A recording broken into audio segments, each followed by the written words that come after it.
आज हम आपको ऐसे ठाकुर साहब के बारे में बताने जा रहे हैं जिन्होंने अपनी सारी की सारी जमीन जाट किसानों और गौशाला के नाम कर दी।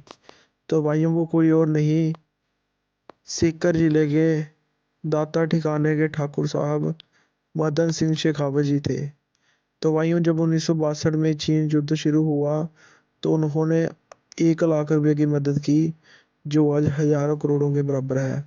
इसके अलावा एक सोने की मुठ की तलवार व अपना एक बेटा सेना को भेंट किया।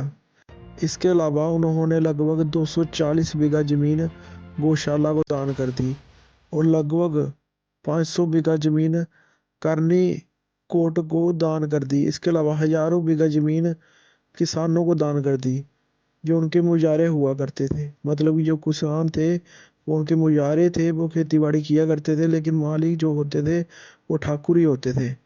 और वहाँ पर ज़्यादा जो किसान थे वो जाट समाज से थे, जिनके पास अपनी ज़मीनें नहीं थी। उन्होंने अपनी हजारों ज़मीनें बीघा ज़मीनें दान में दे दी।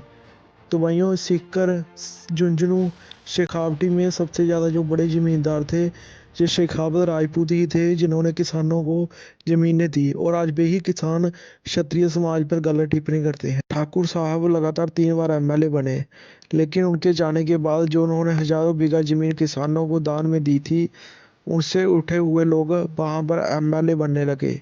लेकिन उन्होंने कभी भी ठाकुर साहब को याद नहीं किया। सीकर जिले में आज उनके नाम से कोई चौराहा, कोई स्मारक तक मौजूद नहीं है। चाहते हैं कि हम आगे भी ऐसे ही सिर्फ अपनी कौम के लिए आवाज उठाते रहें, जो कि मेरे लिए सबसे पहले अपनी कौम है।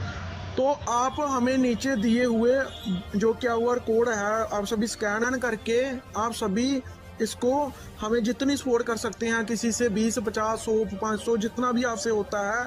और हम ऐसे ही क्षत्रिय इतिहास पर वीडियो बनाते रहें। आप इस QR कोड के स्क्रीनशॉट